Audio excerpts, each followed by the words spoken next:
वक्त ईरान पर हुए हमलों के बाद पूरे मिडिल ईस्ट में भारी तनाव है। मिसाइल और बम के धमाकों से गूंजता पूरा ईरान इस वक्त धू धू कर जल रहा है।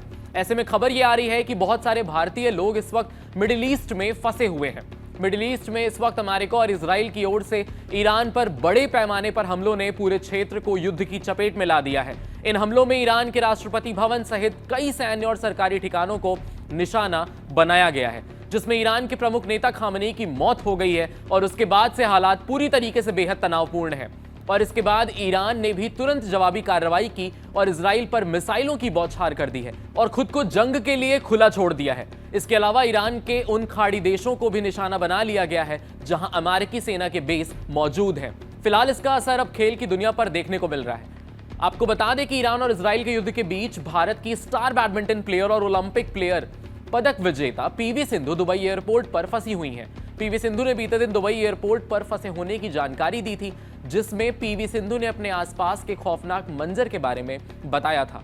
बैडमिंटन प्लेयर पीवी सिंधु ने सोशल मीडिया प्लेटफॉर्म एक्स पर पोस्ट करते हुए दुबई की भयावह स्थिति के बारे में बताया है। उन्होंने कहा कि यहां मुश्किलें बढ़ती जा रही हैं और हालात हर घंटे और डरावने होते जा रहे हैं। पीवी सिंधु ने आगे लिखा, कुछ घंटे पहले एयरपोर्ट पर हम जहां छिपे हुए थे उसके पास एक धमाका हुआ। मेरे कोच को जल्दी से उस जगह से भागना पड़ा क्योंकि वो धुएं और मलबे के सबसे करीब थे। ये हम सभी के लिए बहुत टेंशन वाला और डरावना पल था।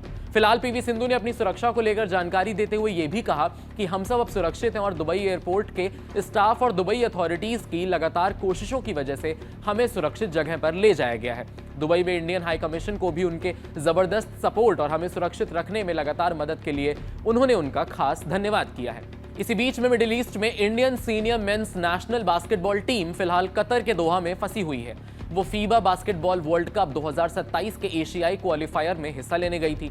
उनका अगला मैच 3 मार्च को खेला जाना था। मिडिल ईस्ट में टेंशन के कारण भारतीय टीम लेबनान नहीं जा सकी है।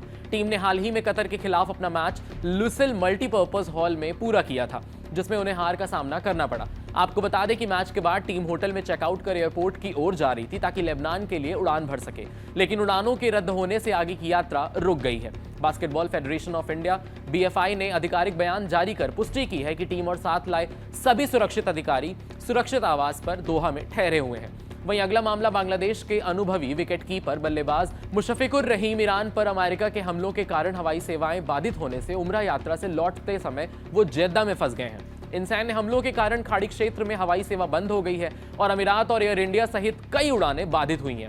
फिलहाल आपको बता दें कि एयर इंडिया ने खाड़ी क्षेत्र से आने जाने वाली अपनी सभी उड़ानें रद्द कर दी हैं। एयर इंडिया ने एक्स पर जारी किए बयान में बताया कि मुख्य रूप से अबू धाबी, दम्माम, दोहा, दुबई, जेद्दा, मस्कट, रियाद और तेल अवीव इजराइल की यानी कि उड़ानें रद्द कर दी गई हैं। जब दुनिया के किसी कोने में युद्ध की आग भड़कती है तब सबसे बड़ी चिंता उन लोगों को होती है जो उस आग के बीच फंस जाते हैं। ऐसे ही कई मौकों पर भारतीय नागरिक भी विदेशी धरती पर युद्ध के बीच फंसे हुए हैं, लेकिन हर बार भारत ने योजनाबद्ध तरीके से उन्हें सुरक्षित वापस लाने का काम किया है।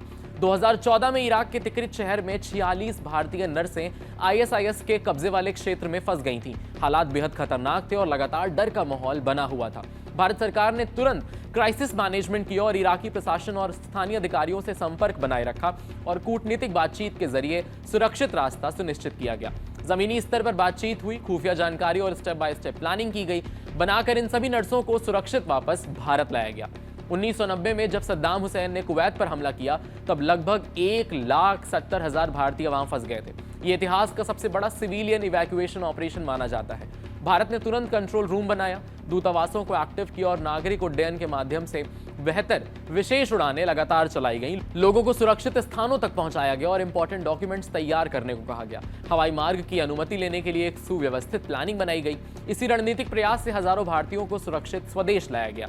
ठीक इसी तरह 2022 में यूक्रेन युद्ध के दौरान हजारों भारतीय छात्र यूक्रेन में फंस गए। लगातार बमबारी और सीमा तनाव के बीच भारत ने ऑपरेशन गंगा शुरू किया। सरकार ने एडवाइजरी जारी की, हेल्पलाइन और 24x7 कंट्रोल रूम स्थापित किए और पड़ोसी देशों जैसे पोलैंड, रोमानिया, हंगारी इन सब की सीमाओं पर ट्रांजिट पॉइंट बनाए गए। विशेष उड़ानों और भारतीय वायुसेना के विमानों के जरिए चरणबद्ध तरीके से छात्रों को निकाला गया। इन सब से उन्हें भारत वापस लाया गया। ये उदाहरण साबित करते हैं कि जब भी भारतीय नागरिक विदेश में संकट में फंसते हैं तब भारत ठोस योजना, मजबूत कूटनीति और तेज कार्रवाई के जरिए उन्हें सुरक्षित घर वापस लाने की क्षमता रखता है।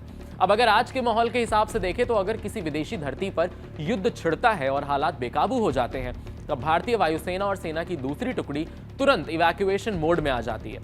सबसे पहले विदेश मंत्रालय, दूतावास और रक्षा मंत्रालय मिलकर एक संयुक्त कंट्रोल रूम स्थापित करते हैं, जहां फंसे हुए भारतीयों की जानकारी इकट्ठा की जाती है। जमीन पर मौजूद भारतीय दूतावास नागरिकों को सुरक्षित स्थानों, सेफ असेंबली पॉइंट तक पहुंचने की सलाह देते हैं। इसके बाद भारतीय वायुसेना अपने बारी बारी से भारी परिवहन विमान जैसे C-17 ग्लोब मास्टर और C-130J सुपर हर्क्यूल्स तैयार रखती है, जो कम समय में बड़ी संख्या में लोगों को निकाल सकते हैं। अगर हवाई अड्डे सुरक्षित ना हो तो सेना के विशेष दल जमीनी मार्ग से नागरिकों को सीमा तक पहुंचाने में मदद करते हैं। नौसेना भी समुद्री रास्ते से निकासी में सहयोग देती है, खासकर समुद्र के किनारे वाले क्षेत्रों में। इस पूरी प्रोसेस में रियल टाइम इंटेलिजेंस, कूटनीति, अनुमति, एयर कॉरिडोर, इन सब की सुरक्षा और मेडिकल सहायता शामिल होती है। चरणबद्ध तरीके से लोगों को सुरक्षित जोन से एयरलिफ्ट किया जाता है और भारत पहुंचते ही उनकी स्वास्थ्य जांच, आवश्यक सहायता दी जाती है। इस तरह सटीक योजना, सैन्य दक्षता और मजबूत कूटनीति के दम पर भारत अपने नागरिकों को युद्ध जैसी भयावह परिस्थितियों से सुरक्षित स्वदेश वापस लाता है और ऐसे ही मिशन और रणनीतिक प्रयासों से इन्हें भी स्वदेश लाया जाएगा। ऐसी अमेजिंग एक्सप्लेनर्स देखने के लिए कड़क के यूट्यूब चैनल को सब्सक्राइब करिए, फॉलो करिए हम इंस्टाग्राम पेज पर भी और देखते रहिए कड़क। यहाँ ताजा खबर के साथ हर दिन की शुरुआत कड़क है। आमने सामने बैठ रखते हैं बात पूरे दम से, आराम से। चर्चा होती है बेधड़क। यहाँ किस्से कहानियों में बोल सरल और अंदाज बेहद कड़क मिलता है। जीने में एक तेवर है जो आता है सही ज्ञान, जानकारी और उससे कमाई कड़क नोट से। इधर मौके पर चौका नहीं, छक्का लगा जलवा दिखाते हैं। कड़क क्रिकेट से अपने रोमांच को जो बढ़ाते हैं। यहाँ की हर बात का मिजाज एक है, मिजाज कड़क। आपका अपना यूट्यूब चैनल कड़क, लाइव बेधड़क।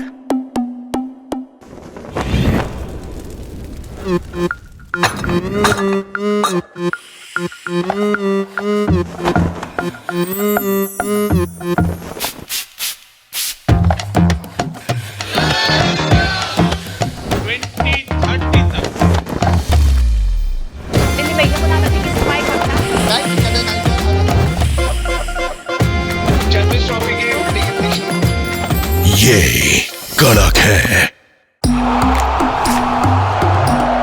क्रिकेट का हर एंगल क्लियर कट, ओपिनियन हो या एनालिसिस, डिलीवरी होगी एकदम कड़क। कड़क, लाइव पे धड़क।